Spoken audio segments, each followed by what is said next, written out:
Hey, everybody. Welcome to another episode of the Mile High Game Guys board gaming podcast. I'm your host, Adrian. I'm Zach. And I'm Jeff. And we're here to talk about board games. Very little. Very little. Yes. Is that because there's not a lot of board games to talk about, or just because we don't ever talk about board games? A little bit of column A, a little bit of column B. A lot of B. If B stands for Blood Bowl, Oh, God. there's two Bs. The Bloody Minute is returning. Indeed. But not right now. No, not yet. That's just a tease for later. A blood So tease. that way they listen all the way to when that happens, Mhm. instead of just going to the timestamp like Ant does every time. Yeah, well. Yeah. So it sounds like I should have no timestamps in there. So yeah, you're gonna have to find it. You got to find it. or then just be like, no, fuck this and not listen. No, that's not an option. Not an option. Mm-mm. Failure. And then also It cannot. It can timestamps. only be deleted after you listen to it. We've hacked everyone's phones Yep. with this episode. Mm-hmm. Well, at least our downloads will be back up if we're forcing the episode onto everyone. No, we're just forcing the people who happen to download it. Oh, okay. And it's like now the only way for this to go is for you to listen to it. I see. Aha. Yeah. Now you have it. Hopefully people are listening to the episodes now that our RSS feeds are not as nightmarish I think as they were. I think we still lost some in the transition. Some Because of, people haven't caught up. Because our website fucked it all up and Mhm. doesn't want to let us fix it. Unfuck it. Yeah. Unfucking is harder to do than you would think. Mostly because of the provider. How many strikes does our new website provider have now? It's 2. 2 for right now. 2. All right. Mhm. How many strikes does it get? I don't know. It's got like several dozen 4s, like positives. There's a lot Okay. that I'm really liking about Wix as a domain, or not a domain provider, but a actual site hosting Mm-hmm. provider. But yeah, their ability to actually make an RSS feed through their website / redirect from our old RSS feed. Pretty garbage. Pretty garbage. Good times. So anyhow, enough about that. Let's talk about some games. Sure. And by games, I mean video games. Yeah. Because I continue to just play way too many video games. Yeah, I've been doing that too. I caved, and on the recommendation of Jeff, and also I think you at some point had mentioned something to me about it, Zach, but I picked up Astroneers and then proceeded to Yeah. basically beat the entire game in 2 sittings. Astroneer is awesome. Yeah. Does the crazy desert planet still have the random spike balls that'll just shoot at you at all times? I don't know. I haven't been to the desert planet yet. Okay. I didn't know that was a thing. That's a thing. I'm going to have to go investigate As soon the as you desert land on the planet. planet, it just starts shooting fucking death balls at you. Because I know the caves on the main planet are full of little plants that shoot toxic farts Mhm. at you. Yeah, as soon as you land on the, like when sandstorms come on and then they have like the blocks. Uh-huh. Just imagine spiked balls just shooting out at you randomly and trying to kill you, Oh, like soccer balls. that sounds way more exciting. It's very thrilling. When I first picked up Astroneer, when it first launched on Steam Early Access, I played the absolute shit out of it, but I haven't picked it up in a while. There's been a lot of updates. For anyone that doesn't know, Astroneer is kind of like a polygonal, Minecraft-y sort of dig around in the ground, but there's lots of caves, but you're in a spacesuit, so you have to use oxygen, and then you research and build stuff like rovers and a little space pod, and then you could go to other planets, and you actually have to worry about the orbits of the planets. Only very loosely. Yeah, but you can launch at a planet that's much closer than having if you wait for the orbit to actually get close to you. Yeah. But if you mess up the orbit, like if you mess up your timing, you just sit there and circle the planet however long it's until not the like, orbit comes Yeah. All back right, well, around. you're gonna have to wait a whole year to get back to that planet because you fucked it up. Uh-huh. You better hope you have enough fuel, though, because you can get stuck on another planet and not have enough fuel. Yeah. That That's- really sucks. That has not happened to me so far. Let's say there's a giant spiky death ball planet that you land on without enough fuel. Start a system of tunnels and caves underneath the surface to Yes. avoid the spiky death balls, Yes. rising only to occasionally check for resource deposits or something. This was back in the day when you couldn't build your base wherever you wanted. There was no new make a new platform here. It was Yeah. just your base was your only base. So you couldn't have a base on each planet? I think you could make one. I mean, you could, but off, it would be. you could build it off of where your landing site was, but you couldn't just pick one up and then put it wherever you wanted. Right. It had to be around one of the landing sites. Yeah, I mean, you still rarely would. You could move it's way it's going to be way easier to build your base on a new planet if you build at the landing site. Yes. But also, But you couldn't build whenever you build something, you can't move it around once you build it. True. Once so. you built it, you're fucked. And you couldn't build underground. Ah. Like a base underground. I don't know if you could still probably sort of build a base underground. Some of the things you'd run into some clearance issues unless you had a massive cavern. Yeah. They get big. Mm-hmm. Right. Yeah. But yeah, it was fun. And then I did everything there is to do because it's still very early access. It's not that early. Yeah. And now it was very early access a year ago. Mm-hmm. Now it's just early access. Yes. It still seems very early. But all of us have it, so we could. Oh, you did pick it up? Sweet. Yeah. We're gonna have to start playing some more. It's a good game. If anybody wants to join us on any Steam games, you should definitely join our Slack channel and then message us directly and be like, hey, what's your Steam username? And I'll gladly share and play games with people. Yeah. I like open world base building type games. Especially if they have zombies in them, too. Yeah, 7 Days to Die is my jam. I play the shit out of that. I've got like almost 800 hours on that game. Jesus. Mm-mm. Yeah, it's a ton of fun. But it's not as fun to play by yourself. I get real bored playing those kind of games by myself. I like to play them with other people. Mm-hmm. So, speaking of playing by yourself, World of Warcraft.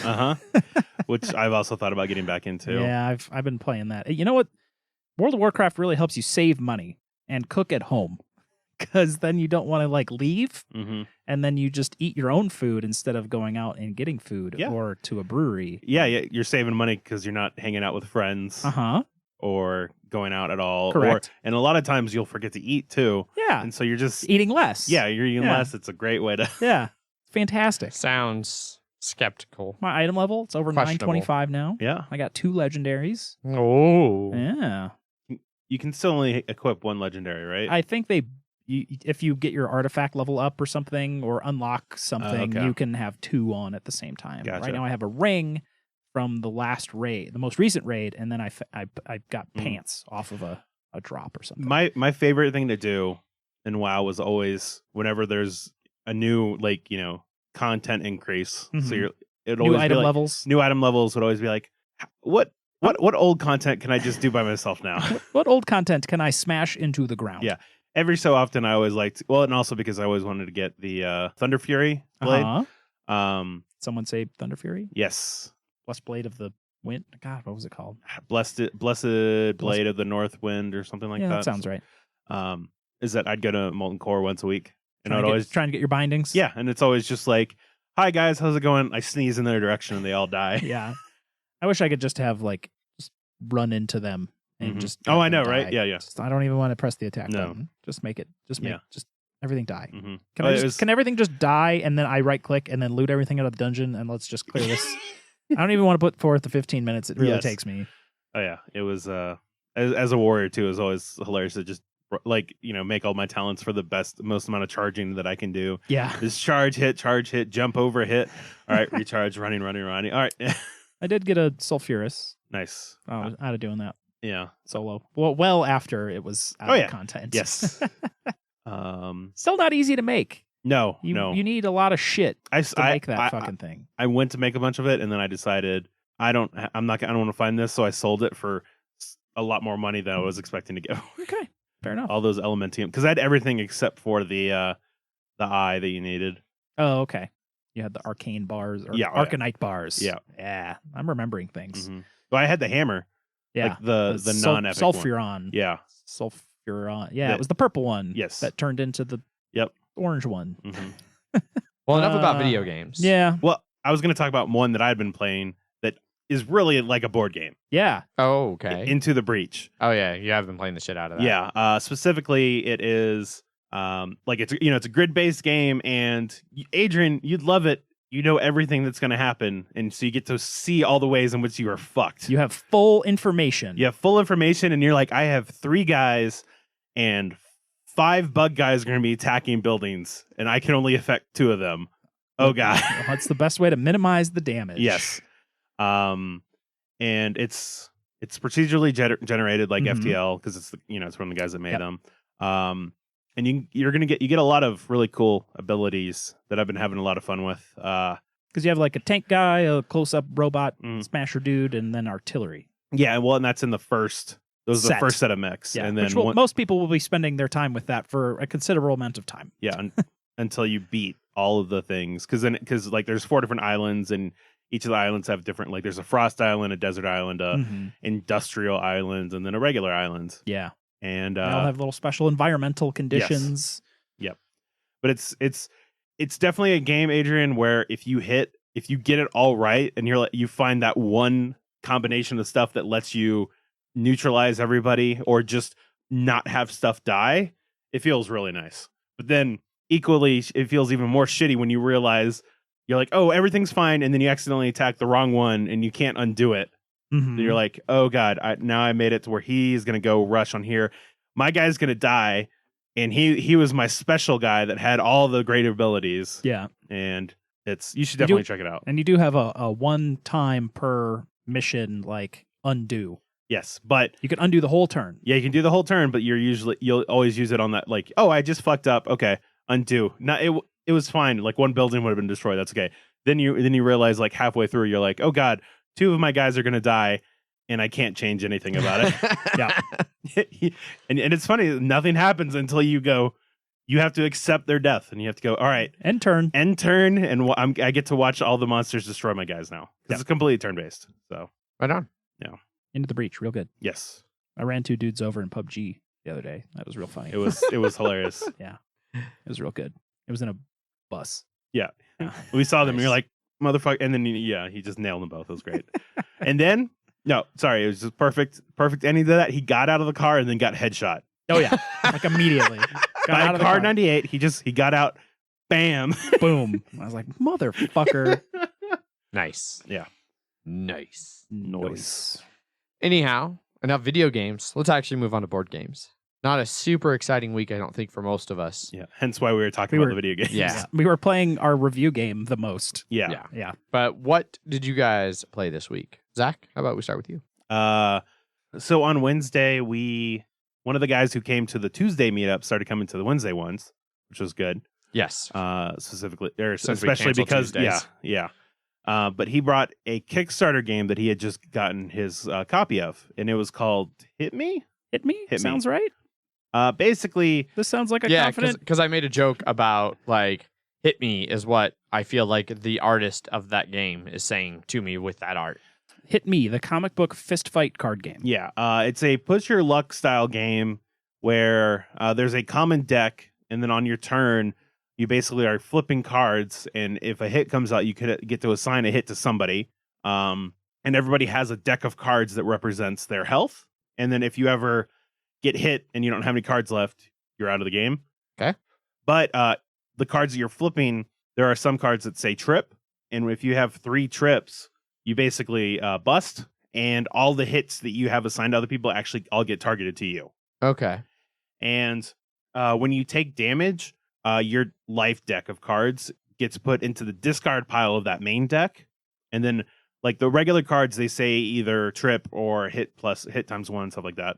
These will say hit times 2, hit times 3, trip times 2, or a block, which will make you remove the last hit, or a counter, which will make you remove the last trip and stuff like that. Gotcha. And it's really, you're just, Adrian, I'm sure you'd hate this game. Okay. Because it's literally, you just flipping cards over and you assign them to people. And then usually when 2 trips come out, you're like, I'm good.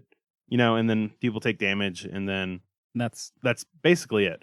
Okay. I would say the real highlight of the game is the art. It is... I heard the quotation marks on that. Laughably bad. Yes. Oh my God. Have I not seen something insanely... Yeah, no, like I said, when you guys showed me this at Wednesday, I said, oh, it's called Hit Me because I feel like that's what the artist wants me to do. Like, it's atrociously bad. Yeah. It's hideous. Mm-hmm. Dear God, I keep looking at the Kickstarter art and I'm just like, oh God. Anyway, it's an okay game. It was okay game. Once you there are a couple expansions you could add. One of them was you basically get character powers, but some of them were clearly better than the other ones. Yeah. Because one of the characters was like, oh, you get to look at your hit deck and then rearrange it at the start of the game. So your health deck, basically, and you're like, oh, no, put these in. The one that I had was at the beginning of each turn, if you are at not maximum health, you heal 1. Okay. Which, unsurprisingly, made me a target. Because no one else had any ability to heal at all. Yeah. And then there's also cards that were like potion cards that if you flipped it up on the main deck, you put it into your basically healing one. There's sidekicks and stuff like that. Little ways to just change the decks to make them more interesting. But it was like we had a good enough time, but it took like 10-15 minutes, if that. Yes. It was short. Yeah, and it was funny just to watch somebody pile on somebody, and then that trip times 2 comes out and completely fucks them and stuff like that. But it was definitely wasn't great. The Kickstarter he had told me it was a Kickstarter, and I was like, I don't remember hearing about this at all. Understandably, because I looked and 58 people backed it. Okay. Enough to get it printed. Enough to get it printed. Yeah. But yeah. There's only 58 copies of this out in the world, and we played one. Yep. And it was okay. It was okay. I don't know if I'd play it again, though. No, I mean, yeah. I'd show it off to people to be like, look how terrible this art is. Look how bad this is. Yeah. But it wasn't, we had fun, but that doesn't mean it was a good game. No. It was fun. It was bad. Yeah. Shit sucks. Just always with your evolving opinions, Jeff. Yes. Greatest game of all time. There we go. I mean, it's better than Food Chain, that's for sure. Oh, you go to hell, sir. Oh man, it's certainly shorter than Food Exactly. Chain. That's definitely a positive. Yes, it is. Shorter. Mm-hmm. I mean, most games are shorter than Food Chain. And most games are better than Food Chain. But then there's also longer games that are better too. So. That's true. What, like Twilight Imperium? Is that what you're thinking of? One of the opinion. Yeah, one Kingdom of them. Death? Yeah. Yeah. There's plenty of options. Yeah. I mean, we can keep naming them if you want. We only have like 2 hours, Adrian. There's only like 18,000 board games out there. Which ones are better than Food Chain Magnate? Well, according to BGG, like most of them. less than 100 of them. Anyhow. Anyway. What have you been playing, Jeff? Besides that. That's it. And then I played the Harry Potter deck building game a whole lot this week. Yeah, because we're reviewing that. Yeah. Jeff, you need to play more board games. I mean, I did play Blood Bowl. Mm-hmm. Yeah, which we'll circle back around. That's fine. the second mention. We're building anticipation. Yes. Or Blood Bowl. So for me on Saturday, I went up to Heavy Cardboard to be on the 3-player live stream of the Gallerist. Played with Edward and Matt. I thought I was going to be doing the teach, but Matt ended up kind of taking it over, partially because I was a little bit late getting up there. And then I think the plan was mostly for Matt to teach and me to back him up, and I just kind of misunderstood. But Matt did a great job teaching, and I was able to jump in for a couple clarifications here and there, which was nice. Clarification. And yeah, then we played the whole game. I think it took us about 3 hours, including the teach. That seems long. Which, well, it was because the part of the live stream is like a very in-depth teach. Okay. Like, I think if we were just teaching Edward, we could have went a lot quicker. Oh, but okay. because of the thoroughness of the teach was probably 30 to 45 at least. And then about a little over 2 hours for actual gameplay. All right. And again, like on the streams, you're talking through your turns a lot more, like explaining, kind of what you're doing for the folks at home watching the stream. And this is where the purple person purchases the painting, and then they go out of the building. Correct. Although there's no purple people. It's pink? It's because I called it purple at sometimes. It was called pink, strawberry, red. I think at one point somebody called it and was like, it's clearly not a red. It's a weird color that doesn't have a name. Fuchsia? Yeah. I liked strawberry because it really went with the like brown, white, and strawberry. So it was very Neapolitan ice creamy with the tickets. Okay. I won on the first tiebreaker against Edward. Ooh. We exactly tied at 134, I think, bucks. And then I had acquired the first tiebreaker's most paintings acquired throughout the course of the game, and I had 12 and he had 9. Ooh. So, yeah, I didn't expect to have done as well. Like I thought I was going to be in a lot of trouble because I completely failed to get involved in the auction. So they got a bunch more points over there on the auction tracks, and they got those paintings, which earn you even more money. And so I thought I was real screwed over there. But I did very well on fulfilling my contract cards, like the little card, the curator and the seller one. I did really good on those, and that got me a lot of points to keep me in the lead. But then you ended up having the most paintings anyways. Yes. Yeah. Really enjoyed playing it. Gallerist is, I think after playing it again, since I've played Lisboa and Vinhos, since we reviewed it and then getting back to Gallerist, I think it is my favorite Vital Lacerda game. It's just real good. The art and graphic design is really good. It's really straightforward gameplay with still some really good, interesting decisions, and the theme fits really well on it. So it's also my favorite. Yeah. Zach doesn't like any Vital games, so no. As he takes a sip of beer over there, Indeed. very smugly. Just smugly, like, fuck board games. Then after that, I helped Edward cook lunch, which I didn't get to eat because I ended up leaving early shortly after that. But I did also get to play the first, 3 or 4 rounds of Great Zimbabwe, which I was the one who picked because I was like, oh, I just got this. I want to learn how to play it. And we got 3 or 4 turns in, and somebody else showed up, and they didn't have anywhere to play because we had 2 other games going.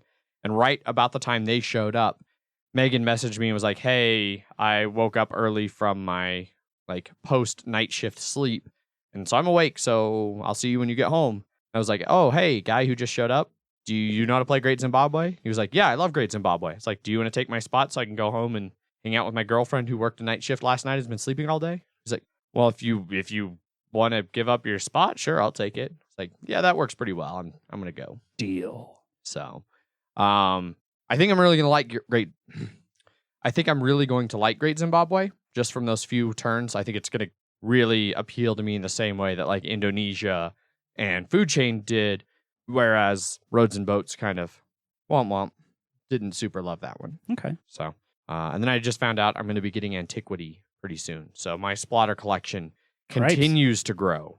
Anyhow, enough of that. Jeff, let's do some Bloody Minute. Let's hear about some Blood Bowl. Oh, God. So it had been a while since... you don't say. I had played the Blood Bowl, and I did a preseason game against another one of our guys. He finished dead last season, and he was looking for a preseason game, and so I was like, oh, I'll be free Thursday, and then he messaged me, and I was like, oh, let's go play it, Epic Brewing, and have beer and play. It was Orcs on Orcs. It was the Magic Missiles versus the War Bosses. He got some inducements. He got himself Ripper. Ripper's a strength 6 troll. Zach has played with Ripper at a tournament before. He wrecks face. Yeah, he does. Sorry, no, he rips faces. He just peels them off, yep. And then it's just skull. Mm-hmm. So that gave him 2 trolls, because orcs can always just have 1. I proceeded. Well, the first half of the game was super nothing. I ended up pinning Ripper up against a sideline. He ran the ball into my backfield, and I just sent 2 blitzers after it. They smashed it, and we were both hitting each other, and then nothing was happening. No armor breaks, no stuns, no casualties, no nothing. So we were just kind of clonking against each other. I ended up getting Ripper next to the sideline, and then downing him, and then just parking dudes next to him to be like, all right, if Ripper stands up, he's at a 1 die at best, and or a 2 die uphill against my troll. So he doesn't have good advantage. He just left him on the ground for 5 turns, and I was like, deal.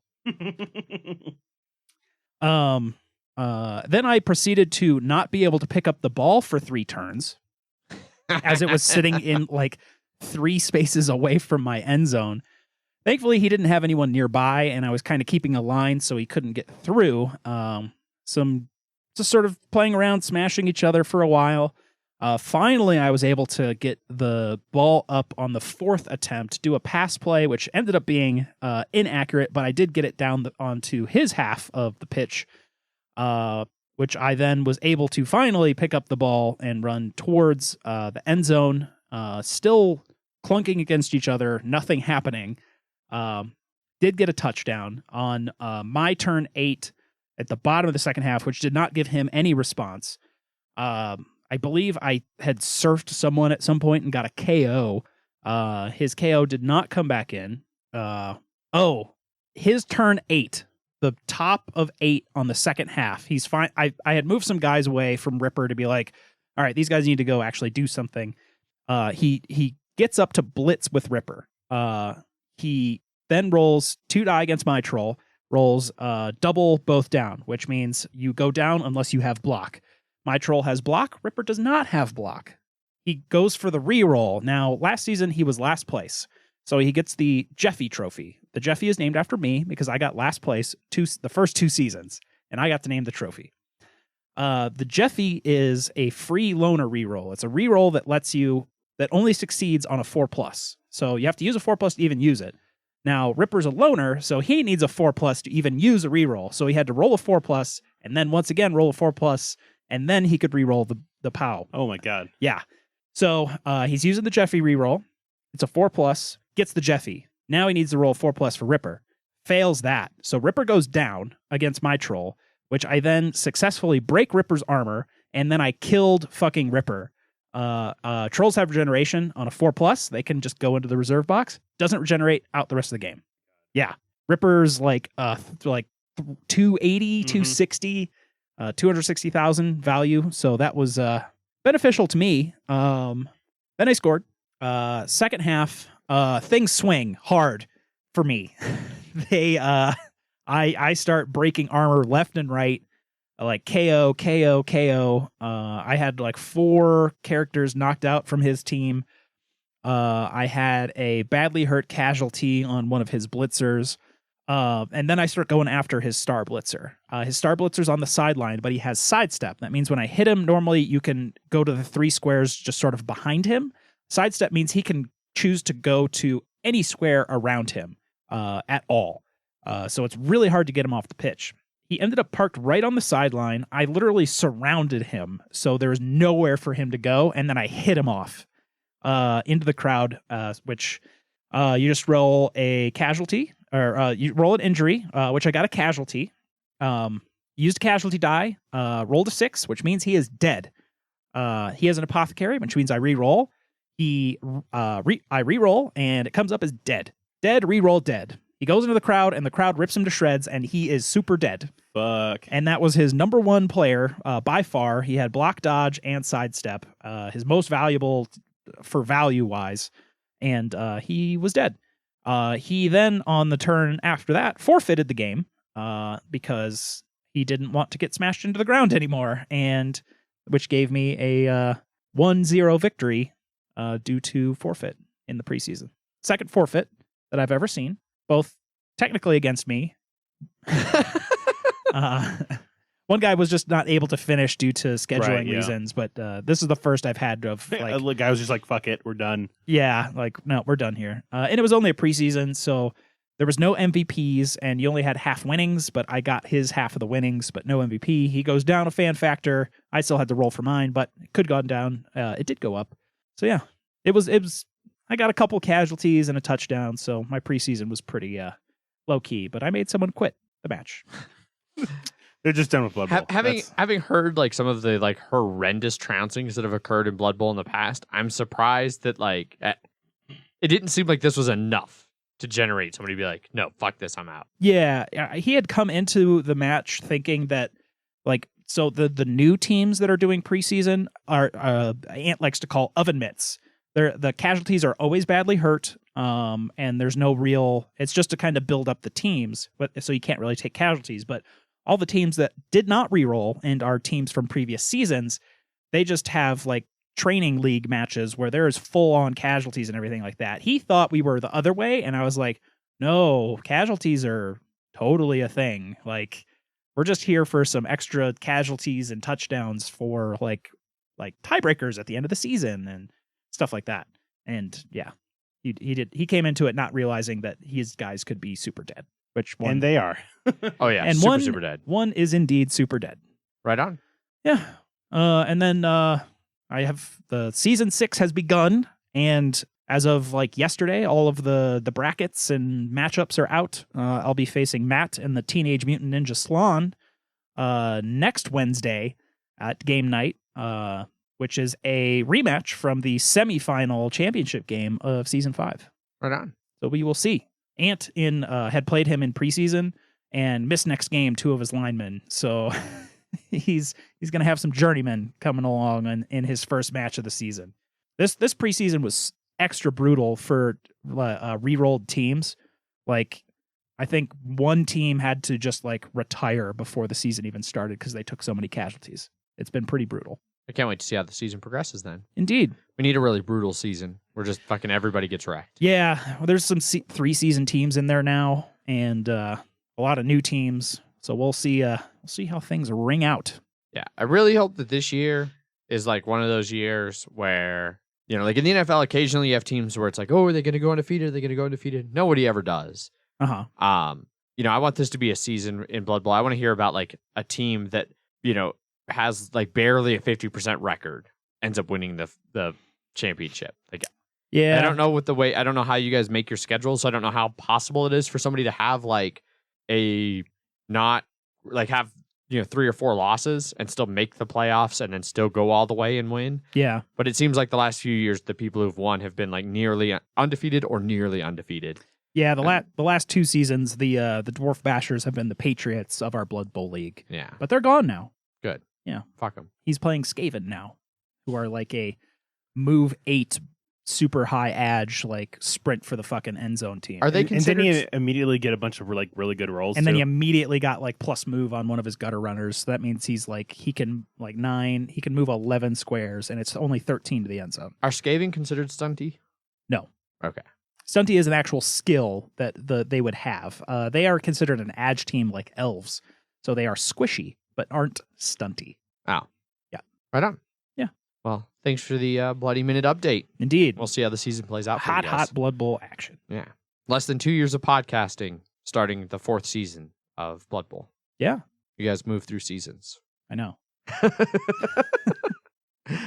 They're not like years or anything. Yeah. It's just until the schedule's done. And Indeed. then we do a tournament. Well, we do a championship, and then we do a tournament, and then the new preseason starts. Right. A NAF authorized tournament. You have to pay money. But then you get national rankings, which makes Ant like still number like 4 or 7 or something in the nation for Norse. Something like that, yeah. Right on. Well, that wraps up our banter, and now we can get on to something more structured and official.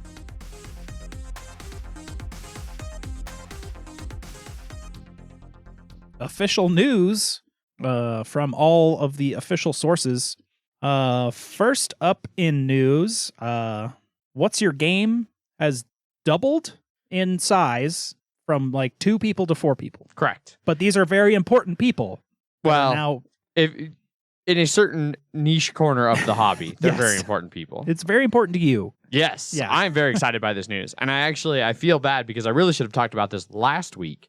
Because it was officially announced, I believe Tuesday, but I knew about it from LieriaCon because this move has to do almost entirely with Portugal.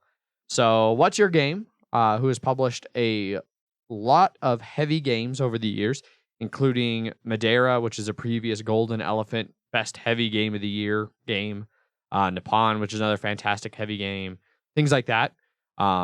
And a lot of these really heavy games that they published were designed by Nuno and Paulo, who are 2 Portuguese board game designers. What's Your Game was a German company ran by 2 Italians. So very multicultural. All right.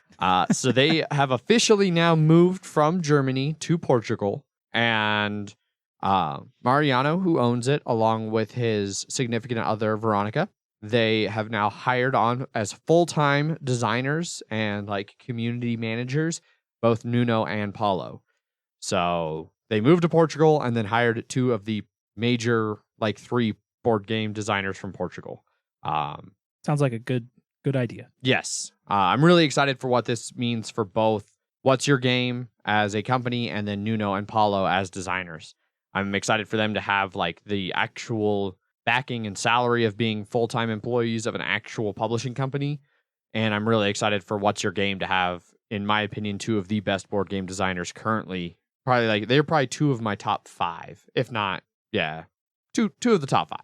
Fair enough. For me personally, as a heavy gamer. And this isn't just because you got drunk with them, right? No, in fact, it was an incredibly surreal experience of my life, getting drunk with 2 of what I consider the best board game designers. So the only way it could have been more surreal is if Vital Lacerda had walked over and gotten drunk with us, because then it would have been 3 of my top 5. Was he there? He was there. Okay. I didn't get to meet him. It's my one big regret from Lieria is that I didn't get to meet Vital Lacerda. Bummer. Yeah, since he was the first designer to comment on one of our threads about his game, calling out bullshit Paul's bullshit. But next time, I'll definitely get to meet Vital. Next time. But yeah, really happy for both What's Your Game and for Nuno and Paulo with this merger. So it's gonna be good for them. Indeed. Next up in news, that game that you probably haven't been able to find in forever, that you keep seeing on BGG as like number 17 all time, is getting a sweet Ultimate Edition with Mage Knight Ultimate Edition, which you too can now pre-purchase Probably a ton of money. for $125. That's actually less than I was expecting. Because it has like a bunch of expansions in there too, right? It has like everything. The original base game plus all 3 expansions. And then they redid, like, integrated all the rule book. New paint jobs. 5 new cards. Yeah. Now, I have never played this game. And they're releasing it in English, Spanish, Polish, Czech, German, Russian, Korean, Portuguese, traditional Chinese, simplified Chinese, and Italian. So, yeah, holy crap. Now players can play Mage Knight in their preferred language. But not all are released simultaneously. So, Yeah. There's Still, though. I know. There's an asterisk there. There so. it is. Yeah. I was really hoping because the asterisks, make their playing experience that much easier. Asterisks. I was hoping it was going to be like, this is still a difficult game. That's your what I playing was experience expecting might too. not be. Yeah. So, yeah, if you've been looking to get into Mage Knight, sounds like September 2018 when they release this will be a good time. All I remember Mage Knight is back when it was like a collectible minis game. Way back when. I didn't know it was ever a collectible. I think it was like a blind box minis game. The theme of that was Yeah.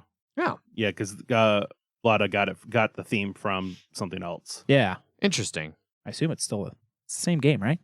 Not No. crazy? You might be. Okay. Maybe not about that. But All right. Correct. But yeah, I've always wanted to play Mage Knight. It's like a strategy mini game. I was not a fan, but I know a lot of people like it. Yeah. It's never super interested me. So I will probably love it. I don't know if I want to play $125. Fair enough. Yeah. Next up in news, USA Opoly is gonna strike while the iron's ultra hot with that new Avengers movie. They're coming out pretty soon and gonna make a game called Thanos Rising. Yeah. So USA Opoly stepping up its game recently. It's went from being like just remakes of Monopoly or reskins of Monopoly to actually making some legitimate games, including this week's review episode that'll be out Friday, Harry Potter Hogwarts Battle. And so in this case, Thanos Rising, it is going to be a cooperative dice and card game that is going to be available this weekend. It releases at Gamma, which is this weekend. Definitely have to put it out before that movie comes out. Yeah. According to their press release here, dated March 7th, says, fulfilling an increasing demand for modern-themed, team-centric entertainment. Thanos Rising Avengers Infinity War, which, that's a mouthful for a name. Yes. Provides an outlet for both older and newer generations to take on the role of a hero in a challenge that also keeps the standards of the Marvel fandom in mind. Because if there's one thing that the Marvel fandom is known for, it's standards. Yep. It doesn't look great. No, that does not look great. Hashtag cash grab? Probably. I don't know. We'll see. Yeah, we'll see. It does have an eye-catching 120 millimeter custom sculpted figure of Marvel villain Thanos and 190 intricate game components, according to the press release. I did not see 190 components in that picture, Zach. Yeah. Is each card a component? Probably. Yeah. Almost certainly. They're getting to 190. But it will retail for $49.95 this spring. And yeah, to perpetuate the streak of anticipation for the iconic protagonist's return in the third Avengers film coming to theaters April 27th, 2018. That entire press release reads almost like it's supposed to be an advertisement for the movie rather than the game. It's hard. It's pushing very, very hard to be that exact same thing. Yeah. So, right on. Yeah. Next up on news, there's a crazy, crazy looking game from Z-Man called History of the World coming out, and it looks awesome.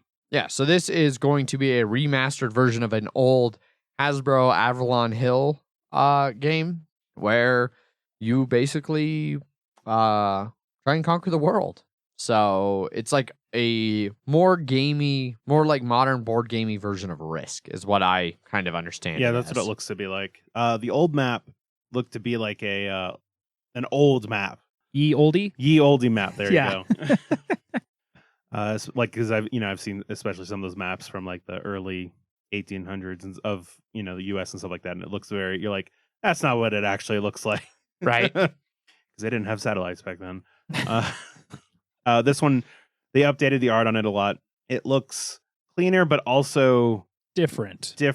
And I don't know if it's weird because like the North Pole is at the top of the map, where the other one had sort of like the New World to the west, Mhm. and then everything else was to the east. Now the New World is at the north, yeah, and then everything else is like the New World's on the north, and so like North America is on top. yeah. With South America That's being like west top of left, it. yeah. And yeah, But it seems perfectly functional. It seems functional. It's just a weird way to look at a map. Yes, I think that's a lot of it. Yeah. Is you're like, what's going on? Yeah. Still looks good though. I mean, turns out it's really hard to render a 3D object like a sphere Mhm. into a 2G. Well, I mean, I 2D don't map. think South America was right next to Spain Spain. Yeah. certainly don't appear that close in real life. I mean, the world is flat, so this could be the best representation that we know Yes. of. Yeah. you saw that post from the Flat Earth Society, right? No. The we we have have members all around the globe. all around the globe, and then Someone was whoever like, was "Say that- like, say it again, but slowly. Say that exact same thing again. Yeah. Anyways, it seems like there's like a time metric to it where time passes and things will change in the map, where certain areas are more valuable as certain ages become Yeah. available. You play through 5 epochs. Yeah. You choose one of 40 historical empires to control. So you can, for instance, One the of 40? Greeks. Wow. Yeah, the Greeks, the Hittites, the Celts, and the Han Dynasty are the 4 they show on the pre-order page for this. But yeah, you can pre-orders are up now, and it is 3 to 6 players, 120 to 180 minutes, and you can pre-order it for $70 American. $70? $70. Well, there's a lot of stuff there. Yeah. Yeah. Next up in news, Architects of the West Kingdom, from the same designers as Raiders of the North Sea, are going to be co-published by Garphill Games and Renegade Game Studios in North America. Yeah. It looks like he's decided to start a new trilogy of games based in the last one ended with the campaign Rune Saga, Yeah. right? So, Yeah. That was the North Sea. Now we have the West Kingdom. indeed. This seems to be more medieval Gothic in its theme. Yes. Yeah. I would agree. It's set at the end of the Carolingian Empire, circa 850 AD. As royal architects, players will compete to impress their king and maintain their noble status by constructing various landmarks throughout his newly appointed domain. Yeah. Different art style, but I would say You can- say that it's it's- almost the very same. It's the same art style, just different setting. yeah, I think it's still got the same kind of harsh lines and weird proportions. true. So Well, I think it's just because these aren't Vikings. You're like, Yeah. these look different. These do indeed look. These don't look like Vikings. No, they don't. But for as much as I loved Raiders of the North Sea, I don't see why I wouldn't also love this. yeah, it looks to use a lot of the same iconography, similar worker placement mechanisms. Similar, I say, because I can clearly see here that like on one of the pictures of the board, they've got 3 green meeples in 2 different locations and 4 blue meeples in 3 different locations. So looks like maybe in this one, each player you can actually, in more traditional worker placement faction, place more than one worker a turn. But I'm looking forward to seeing more. it's going to MSRP for $50, designed for 1 to 5 players, takes 60 to 80 minutes. It is also, and this is kind of, I think, the interesting thing, although Renegade's going to be handling it here, Garphill is still running a Kickstarter for it that will be launching here next week or the following. So expect to hear us talk about this again in the next couple episodes as it hits Kickstarter. And we actually get to see what the Kickstarter for it's going to look like. So, I can actually get one of these on Kickstarter for once. indeed. Yeah, And possibly knowing their Kickstarters, you might be able to get all the rest. but probably for MSRP and not cheaper. Well, Time will they didn't really ever do any Kickstarter exclusive stuff on those, did they? Not that I recall. Yeah. Anyway, that's it for news. And speaking of Kickstarter, it's time for Kickstarters. Indeed. First up on Kickstarter is the latest and greatest this week. Dinosaur Island back from Extinction. Very well funded, 400,000 of its $25,000 goal. I think it launched today. It did, yes. Yeah. Over 4,100 backers. And this one has about a month to go. Over a month. Yeah. They're gonna have a lot of time. Yeah, and pledges go anywhere from $35 to $150. Well, that's because you can get this is a whole bunch of stuff. Yeah, if you missed out on Dinosaur Island, now's the time, everyone. Yeah. So they're offering the 2-player game, Dinosaur Island. Still a great name. Yes, has a lot of stuff in it. A lot of different things that you can get. Mm-hmm. You can get the 2-player version of this, which is Dinosaur Island. Still a great name. Still hate that name. Nope. Boo you, sir. Dinosaur Island Extreme Edition. Yes, and that's with an X. Yes. But no E, because Extreme also has a regular X in it, too. Uh-huh. It's X-Tream. Yes. You can get the expansion for Dinosaur Island, totally liquid. You can get the 2-player and the expansion. You can get just the basically second printing of the base game, and then you can get all 3 of those. Yes. For $150. Yeah, you can get everything. But if you already have the base game, you can just get the 2 new things for $70. And they will be doing if you have the base game, if you get one of these pledges, you can as an add-on add all the deluxe stuff later on. Yes. Which is good. So people who missed out on those metal coins can get them. I heard they might be a little bit thinner though. On the new one? I heard they Yes. will be thinner. Because apparently the shipping costs got pretty outrageous on those things. I remember holding that box and just being like, The coins alone are ridiculously heavy. Weighty. They could probably make those like 30% thinner and it wouldn't really be noticeable.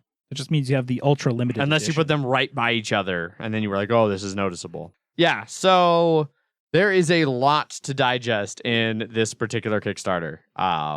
The reprint itself of Dinosaur Island is huge. It's been out of print pretty much from that first Kickstarter, and people have been really, really wanting more of it. It was nominated for 4 different Golden Geek Awards.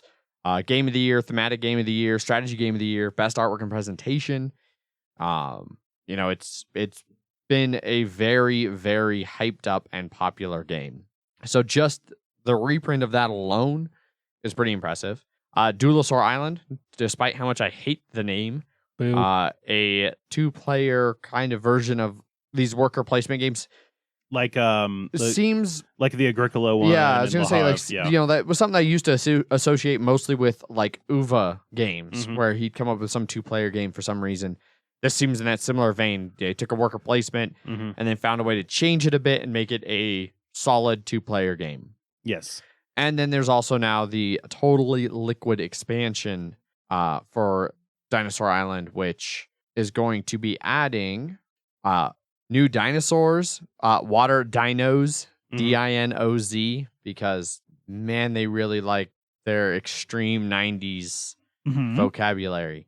Everything in this reminds me of like the little liquid pouch with the yellow straw goes in the top. Capri Sun? Capri Sun. Everything about this reminds me of Capri Sun commercials. I could see that. Yeah. Yeah. The janitor girl on the cover with the Walkman rocking out next to the wet floor sign. She's probably cleaning up blood. I was thinking spilled Capri Sun, actually. Okay. Blood from the dinosaurs that escaped and ate guests. I like that the wet floor sign has a dinosaur slipping. Yeah. Yes. Anyway, other things the expansion's going to add is more extensions and executives, which if you played the game, you know what those are. If you haven't, they're basically things that you add on to your park to make your park better. The executives give you special powers, and extensions are like rooms and attractions. And the apparently much requested 5th player expansion. So now you can play 2 to 5 players. It also has like blueprints, which is like if you want to build your parks in certain ways, you get extra points for it, apparently. The Mega Rex, which is super hard to build, but it's gonna be able to hold a lot of visitors, which is good. And then also it looks like you're gonna get a CFO, no, the executive worker that everybody gets and so you'll have one unique. Everybody have their own unique worker that does something completely different. Yeah, which is pretty cool. Yeah, that's pretty cool. Yeah, this stuff looks really good. I'm looking forward to doing, and the stretch goals they're gonna have. It looks like they're actually gonna have water meeples, like more unique meeples of all the different dinosaurs, which is good. Yeah, I saw one person complaining about this because they're like, all this stuff was supposed to be Kickstarter like it's supposed to be exclusive. And now they're doing another Kickstarter and people can buy it again. Like, what a dick. Well, and really, I think the only thing that was exclusive was the Mega Box thing from the first Kickstarter. That was actually marked Kickstarter exclusive. Well, the Kickstarter exclusive stuff was all the different types of dinos, the metal coins. Were those actually marked Kickstarter exclusive? Yes, for if you got the deluxe box. Because the deluxe box was only going to be done on Kickstarter.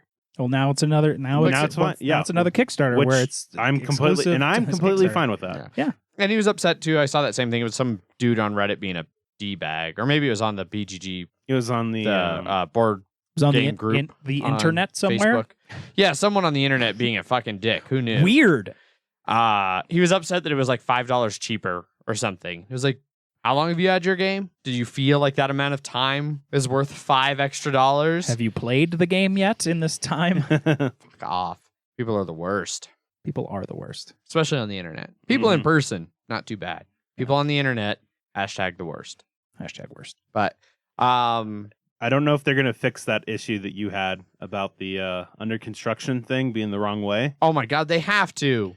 They have to. In fact, I need to back for just at least a day so I can jump on the comments and be like, yo, are you going to fix this shit? Cause damn. Anyway, we will have more information about Dinosaur Island in a week and a half when we release our review episode, which will be not this Friday, but next Friday's review episode will be Dinosaur Island. Indeed. So the best part about this is that we talked about this Sunday. We're like, Dinosaur Island next week? Dinosaur Island next week? Yeah.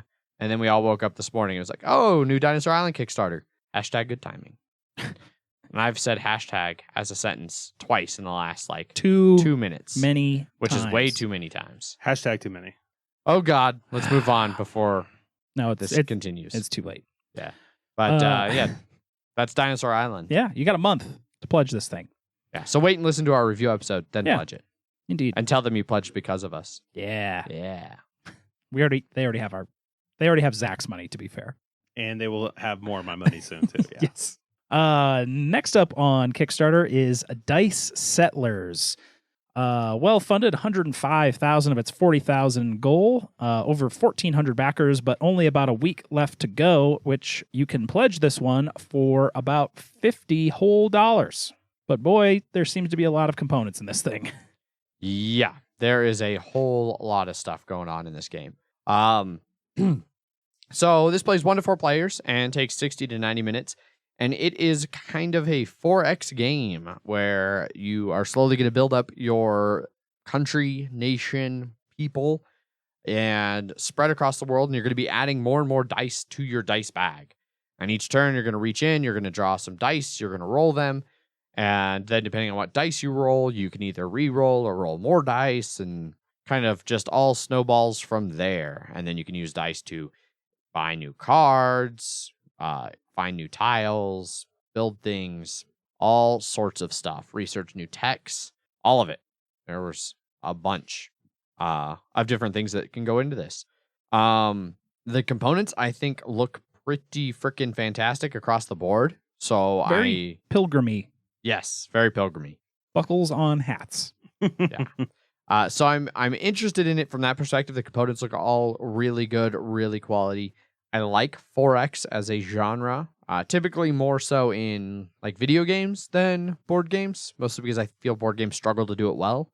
Or in a timely fashion. I think seriously. That's mainly the thing. Yeah.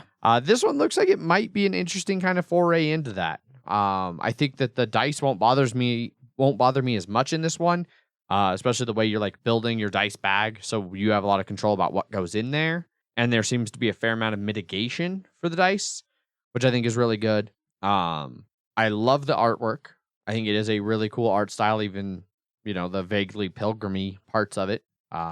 It is supposed to fulfill in November, so it's actually not too far off Yeah. for delivery. That seems unlikely, but who knows? Currently on their calendar for November. There's a lot going on in this game, and so short of trying to give you a super in-depth overview of every little aspect of it, essentially, you're going to be building dice bags for each player. You're going to be pulling them out, rolling them, gaining resources, and then using different groups of dice to do things and expanding across the land. There's a deluxe edition one for this that's $25 more. That comes with realistic resources, and it turns all of the teepees and settlement houses into 3D models. I really like their realistic resources. They look different than kind of everyone else's. The gold bars, are nice and shiny gold bars. The stone is actually rough. Yeah. The pumpkins and wood look like pumpkins and wood, but I do say the gold and iron look actually pretty good. Indeed. Apparently, their only foodstuff, however, is pumpkins. Sustain themselves. Have you never built a civilization based on a pumpkin economy before? Indeed, I have not. Indeed. Looking forward to it. Yeah. At the very least, that means you're going to be able to get pumpkin spice lattes. Ooh. Hashtag basic. Stop using hashtags. I can't stop. It's like a disease. I totally didn't try and set you up for that. No, I know you did, and I couldn't resist. I tried. A disease much like diphtheria, which you would probably get during the era this game is set. Yes. Anyway, that is Dice Settlers. Go check it out if you want a dice chucking 4X experience. Next up on Kickstarters is Robin Hood and the Merry Men, not to be confused with Sheriff Nottingham. Yeah.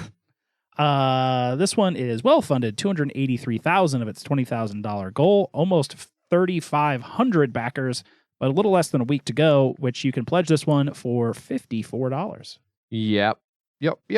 So this is a worker placement, semi-cooperative, but also very competitive game from their descriptions here. So essentially, you all are going to play different heroes from Robin Hood mythology, like Robin Hood or Little John, and you're going to be playing Merry Men cards. You're going to be playing Merry Men cards that...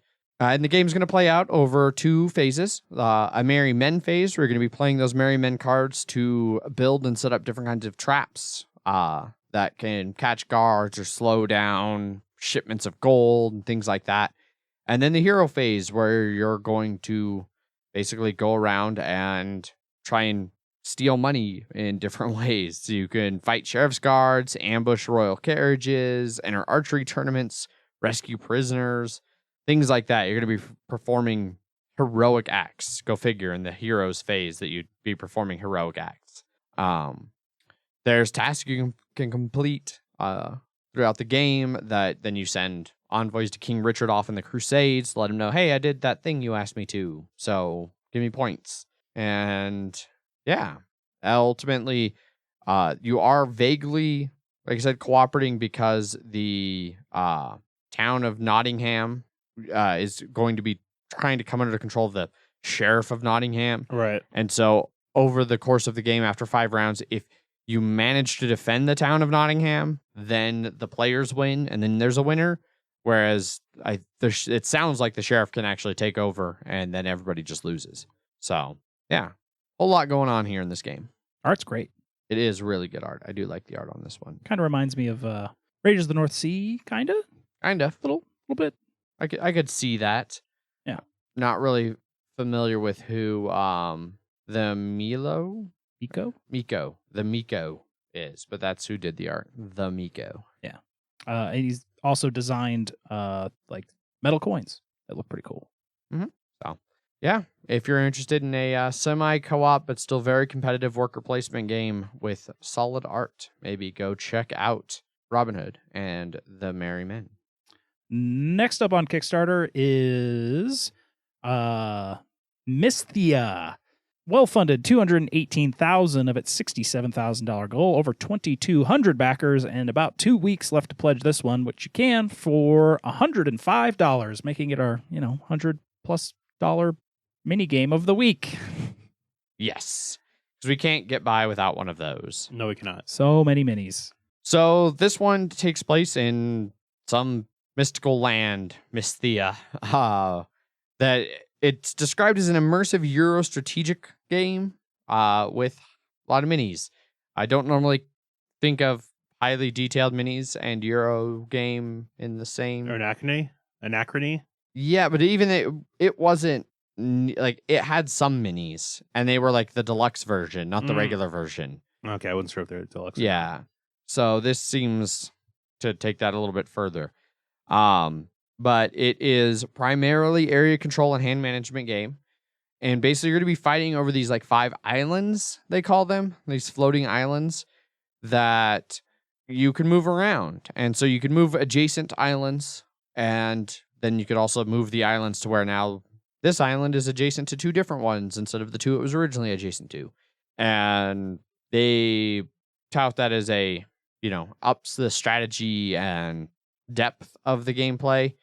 I feel like that would just make it harder to actually have long-term plans because, Zach just moved the planets around and now my entire plan is fucked. Yeah, that's good, Adrian. It sounded like you were saying that like that was bad. That's good. Well, if you want deeply strategic and somebody could just fuck your entire strategy with one action, then you have to plan for that.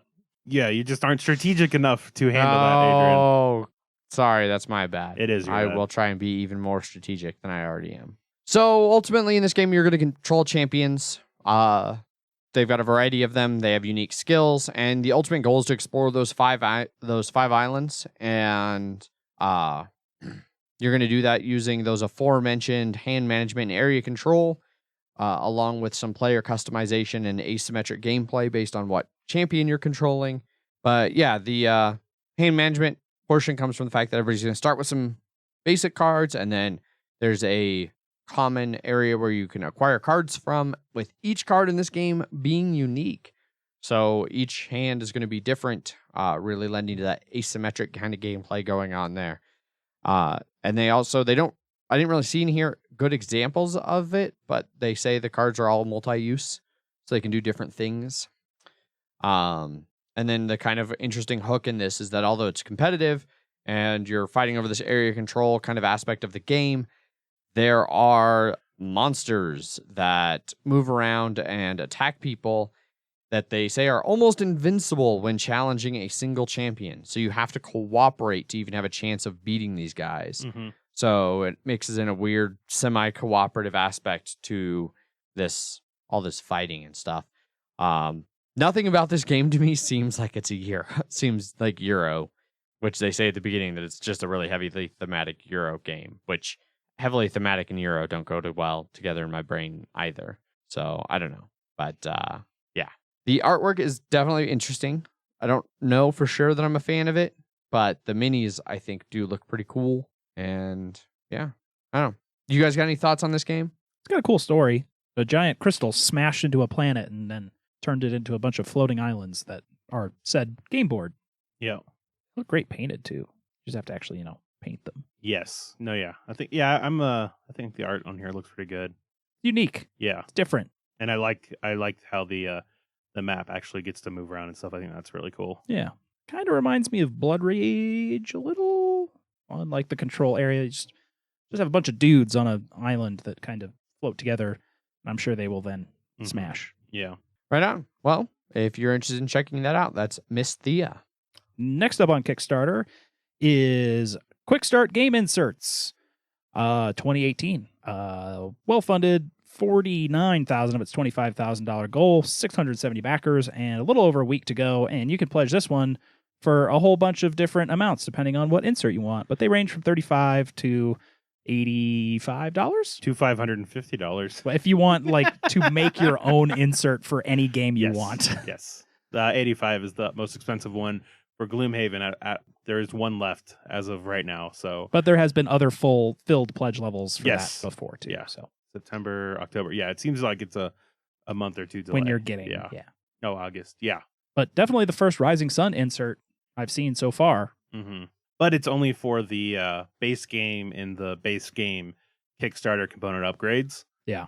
so it doesn't have any of the extra space for the extra monsters or the expansion. No, but it does have the awesome mini holders that like hold on to the mini by the base, so you can actually store painted miniatures in each one of the crates. Yes, which is awesome. it is.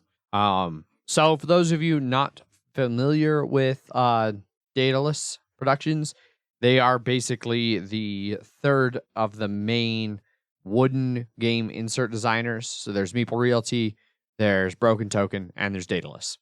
And on this Kickstarter here, they're offering a whole bunch of different inserts for different games that they have inserts for. And they call them Quickstart inserts. Yeah. I guess so like they actually list, here's how much it takes for you to build it or to set up and clean up, and then here's how long it should take with the inserts. Yeah. So, these are all supposed to help speed up the game, especially in that setup and tear down portion, which can take so long in some games. Gloomhaven, it has listed as 30 minutes to set up, 25 minutes to clean up standard. This with the insert should be 10 minutes up and 10 minutes down. Yeah. So you can... That's 35 minutes. Yeah, depending on how accurate those are. I mean, and from my experience with Gloomhaven, it takes way more than 30 minutes to set up and 25 minutes to tear down. We've gotten better. Yeah, we've gotten better. It's been a while since I played with you guys. It's taken Not practice. Better, but yeah, so these are, I get the feeling, and I don't know, it doesn't ever clearly say this, but I think the fact that they're quick start inserts, these might come somewhat assembled. Maybe not. I don't know. I can't tell. I doubt it. Or maybe quick start is just referring to the fact that they're supposed to really drastically speed up how Set up and clean up time. Yes. quickly you set up the game. Shipping is not included, but scales relatively well. Starts at a base of $6 for one insert, and then you add about $2 for every additional insert that you want to throw onto this. And each one of these also lists what it's all designed to hold. So like the Clank one says the base game, Sunken Treasures, and the Mummy's Curse. Yeah. So a lot of them are meant to have like multiple expansions in there too. Yep. Which is good. You can also, as add-ons, add a whole huge list of their other inserts, so the only insert in the main ones that they have for this that I own is XCOM, which I don't feel like I really need an insert for, but I know they are also one of the only people out there with a good colonists insert, and you can add that on for $60, and Dead of Winter for $35, and Eclipse for $70, Caverna for only 25. Lahar for 25. Like a lot of other games that I have and really want inserts for. Zant's still shopping for a Star Wars Rebellion insert because they got one. He made one. $45. He made one? Yeah, foam core. Nice. The Caverna one looks... Pretty basic. Yeah. Not sure if I like this one more or less than Right. the Broken Token one. Sort of just has everything everything's together. Yeah. One thing I do really appreciate about Daedalus's inserts is they're stained. Yeah, So They do look nice. Yeah. So, like, on all of these, you can choose either ebony, which is a black, or the red oak stain. But I think the stains make them look, just a hair nicer than the kind of off-white, light brown kind of generic Balsa insert. wood The looking balsa stuff. wood. Balsa. Look. Yeah. Base balsa. But yeah, so that's our weekly cool add-ons that don't actually make your games necessarily any better, but are fun to spend money on and put them together. Yeah. I got the Terraforming Mars insert from Broken Token for my birthday last week, and I spent like a good chunk of Friday evening putting that together after Megan went to work. And I haven't had that much fun in a long time. No, I those like things putting things together. I do too, yeah. I still have a Feast for Odin insert that I have to build. Bring it over. I'll do it. Maybe I want to build it. Yeah, maybe he wants to build it. Or maybe we want to build it. Yeah. Well, bring it over and we'll all do it. I got a big table. No. plenty of room. Zach and I are going to build it. You're going to watch. Yeah.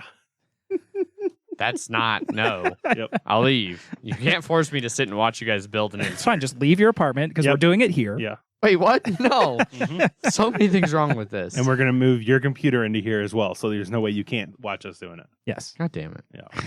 It'll be the first time we've had to move the computer. And we'll do so many fake laughs of, ha ha ha, we're having such a great time back here. Sons of bitches. And you'll hear a lot of hammering with that fancy hammer I purchased. Yes. But like full swing. Just destroying it. Yeah, are you sure you want to trust Zach with your Feast for Odin? Hey, I already insert? made one. All right. So not that one, but A different one. yeah, A more different. a Yes. Blood Rage one. More different Blood Rage one. Mm-hmm. Anyhow, More different S. Yes. enough of that. That wraps up Kickstarters. That's it for Kickstarters. So moving on from news and Kickstarter to the ever exciting listener feedback portion of the show, we've got an email. Emails at milehighgameguys.com if you would like to send us an email about anything, maybe history, like Matt just did whenever he sent this. Matt sends in an email titled, "Here's some history, bitches." Hey guys, you know Andrew isn't the only history nut in the group. I have my degree with a major in history, so he's some more knowledge bombs for ya. ... All right. Yeah. So this is way funnier if you can actually see the images, because that's definitely a thing. We'll link this somehow so you know what I'm looking at while I'm reading. So I think what I'm going to do is we'll include a link in the show notes. So if your app shows show notes, you can jump right over. But the link's going to be to a blog post on our new webpage, milehighgameguys.com, where I'm just going to turn this exact thing into a blog post. Okay. And that's how we're going to handle this. All right. So now everyone's at our website and is looking at what I'm looking at. Mm-hmm. Yes.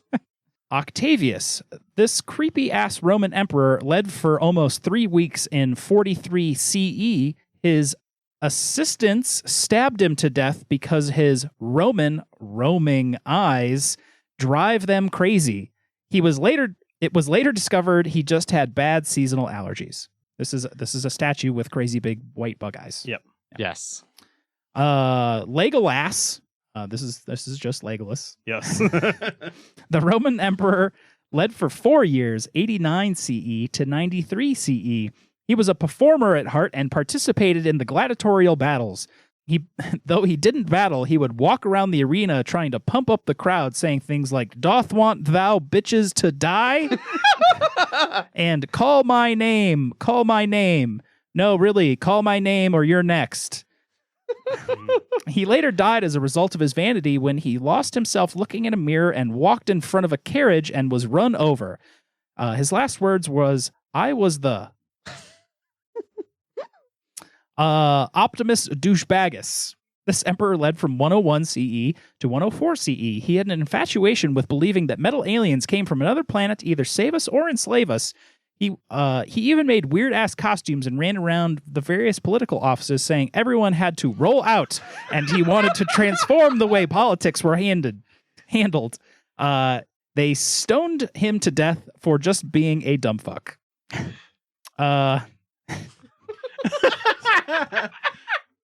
This is us is. These leaders are generally lumped together because they all ruled over a 7th-month time period in 56 CE. What started out great quickly begot a bunch of inner bickering that led to many strangling, poisoning, and hair pulling. They all killed themselves over petty grievances. It's a picture of the cast of This Is Us. Yeah. Yes. Jollius. This bastard ruled for 4 days in 70 CE. They killed him by boiling him alive when he tried to get everyone to only eat their vegetables. He eventually got his wish when they fed his remains to a neighboring group of cannibals from Crete. What the fuck? It's Jolly Green Giant.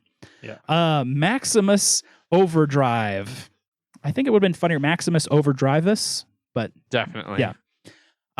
He was instrumental in the creation of mass transit in the Empire around 11 CE, but died due to some really bad acting. Very bad acting. Mm-hmm. This is the Green Goblin truck from Maximum Overdrive. Yep.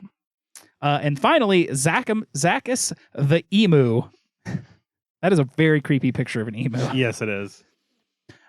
He led Rome to victory over many warring factions from the north and from Africa. His emus of death tore through some of the greatest military forces with great ease. Many hold Zacchus in such high regard that for his tactics and handling of animals, but his lack of foresight led to his untimely death when the food rations meant for his killing beasts got lost and they turned on him. They later fled to New Zealand by charter boat to escape being punished, or worse, having to perform in local circus acts. Hope you enjoyed. Madamus Franz. So I'm looking at the picture for I think it's like Zacchaeus or Zacchaeus, Mhm. the emu, and I really feel like it's an emu with like a chimp's like. oh yes, Chimpanzee. That's 100% what that it is exactly what that is. No, emus do not have those. Well, yes, I canines. know emus don't have teeth. Like, I was trying to figure out what animal's mouth that was, and I'm gonna go with chimpanzee. Yeah, I believe it was the ostrich that had that mouth. No wonder Zacchaeus. I actually want to take that photo and make that Zach's new photo on the host page on the website. That's it for emails. Emails at milehighgameguys.com if you would like to send us an email. Indeed. Or Photoshops, clearly. Right. Sometimes those are the best. Indeed. We didn't have any follow-ups to any previous review episodes on BGG, did we, Zach? No. Right on. Well, if you ever want to follow up with one of our review episodes, feel free to leave comments after you hear the episode over on BGG, guild number 2731. If you would ever like to email us, you can do so. Emails at milehighgameguys.com. We can also be found over on Facebook and Instagram /MileHighGameGuys. And we're all pretty active over on Twitter, where I tweet under @MHGameGuys. I am Zach_MHGG. And I'm Jeff_MHGG. Be sure to go check out all of the other awesome content creators that are members of Punchboard Media over at punchboardmedia.com. Got blogs and reviews and audio and video and everything. All kinds of awesomeness over there. And growing with more and more contributors all the time. Yes. Yes. Have we mentioned our Slack channel in a while? We haven't. Okay. Which, We're on Slack all the time. yes. Like probably as much as Twitter. And so, in fact, almost more. It's like just a Yeah. big group chat with the three of us and a bunch of our local friends and a handful of listeners. And it's pretty great. We've got channels for a bunch of different random things. We're also not really stodgy about making new channels. So if you want to make a new channel for something weird and wacky, go for it. There's a link in all of the show notes, which can be found in their entirety at milehighgameguys.com. And yeah, it's a bunch of fun. I highly recommend joining the Slack channel if you haven't already. We talk about beer and board games and video games and just random shenanigans. And usually in the wrong channels. Oh, yeah. Yeah. Yeah, there's no thread police on the Mile High Game Guy Slack. No. I'm really looking forward to sharing my details of the Slack channel, sharing with the Slack channel the details of the new ARG / storytelling by mail thing that Megan and I are apparently signed up for. We got in the mail today, before you guys came over, a package filled with a bunch of really weird like newspaper clippings and handwritten notes and stuff that all points to some kind of Cthulhu Conspiracy conspiracy thing. Yeah. alternate reality game. And I looked it up a little bit, not enough to spoil anything, but apparently, depending on how much whoever signed us up for this paid, we're either going to get like 3 things, which is like a prologue and some combination of 3 and 5, chapters 3 and 5, or if they spent like $400, I doubt that. we'll get the prologue and all 5 main chapters, plus like the last thing you get at the very end of it is a like, oh hey, this is who set you up for this. So we're very eager to find out who it was who signed us up for this weird thing. play by mail Yeah. ARG thing. Yeah. So I love ARGs, so yeah. I'm looking forward to this. But so we've got it and we're looking through it and we're both really confused and she was really interested until she Googled. She's like, oh, it's some like packaged thing that just gets sent to you. Like, oh, I don't care anymore. Meanwhile, I was like, wait, this is an ARG? It's more than just a weird like I was excited when I thought it was just a weird random bunch of shit I got in the mail. And I was like, oh wait, there's more here? What's this weird It's all connected? What's this weird white powder? Oh, God. I'm just gonna sniff it. Maybe it's cocaine. Yeah. It's never cocaine. It's Weird- never cocaine when you want it to be. No, weird white powders that are mailed to you anonymously are never cocaine. Now we're going to get All right. cocaine. Speaking of cocaine, I was on the Reddit the other day, and Today I learned about how a drug smuggler had ditched like 79 pounds of cocaine from his aircraft over some Canadian wilderness. And the bear got into it? And then a bear ate Yes. all 79 Holy pounds shit. of cocaine. They found the bear later of a impossibly large overdose. And all I could think about is like, man, what was that bear doing in the middle of a forest after he had eaten a pound of cocaine? What that like? I bet he had the best ideas. I remember, so like I saw that posted like a while back, and the top comment from when I first saw it posted was somebody was like, for about 20 minutes before he died of an overdose, that guy was the single greatest apex predator on the planet. Oh yeah, it was just running down and just. It was like an anime scene of just a bear ripping apart herds of deer, like. Oh, he had gone God. Super Saiyan, I'm sure. And bears are already pretty scary. Yeah, bears are terrifying. Yeah. Pretty scary. Way to undersell it, Jeff. Bears are terrifying. Yeah. Godless killing machines, I Yes, believe yes. Stephen Colbert used to describe them as. Yes. Oh, shit. Right on. Cocaine's a hell of a drug. Yes, it is. Anyway, that is indeed enough of all of that shenanigans. We are going to wrap this bitch up. So be sure to tune in on Friday for our review episode where we will be reviewing Harry Potter Hogwarts Battle, the base game from USAopoly. And be sure to tune in next Wednesday for some more news, Kickstarter, what we've been playing, and just general shenanigans. And next Friday, the 23rd, when we will have our review of Dinosaur Island, just in time for you to decide how much money you want to throw at that fancy new Kickstarter they have. Indeed. So, yeah, hopefully everybody's enjoying the shows. If for reason you're listening to this either through like the webpage or YouTube, which we're now on YouTube. I forgot to mention that earlier. Yeah. You can listen to the episodes on YouTube. If you're listening to it somewhere other than your podcast app, because for some reason your podcast app hasn't been giving you new episodes of Mile High Game Guys, let us know what app/service you're using so we can try and get it updated over there. Or you can also try manually updating your RSS feeds because I broke it all when I made a new website. Yes. I just took a hammer to it, smashed it all to pieces. Yep. So the new RSS is www.milehighgameguys.libsyn.com/RSS. So you should be able to throw that into your app of choice if it's not already updating. Of course, the problem is that the people who it's not updating for definitely probably aren't listening to this episode. So no, at least a 50% chance. Yeah. They quit. So anyhow, that's all of that. They just think we died. Yeah, they're gone. I mean, was there an apocalypse in Denver? I don't remember. Not recently. No. Zach's looking very thoughtful. He's trying to figure something out. No. Good answer. Yes. Good answer. Anyway, that is enough of all of that nonsense. Thanks, everybody, for tuning in. Hopefully you've enjoyed the show. As always, I've been your host, Adrian. I am still Zach. And I forgot to talk about Azul. Jeff. Yes, he did. Bye. Bye. Bye.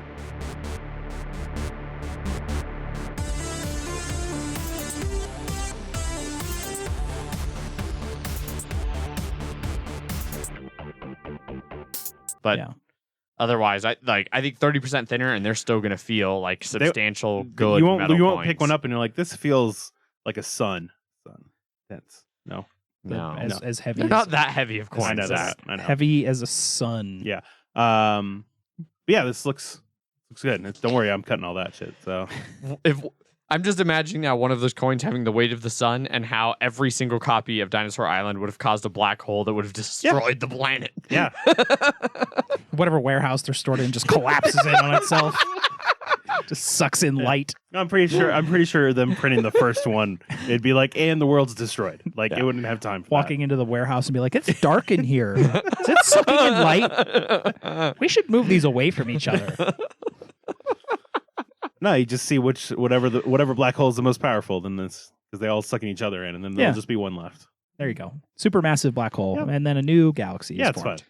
Breaking news, everybody. Zach is an astrophysicist. I'm just gonna say life finds a way. So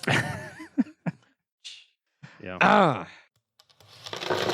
Punchboard Media, where we all bring something to the table pull up a chair at punchboardmedia.com.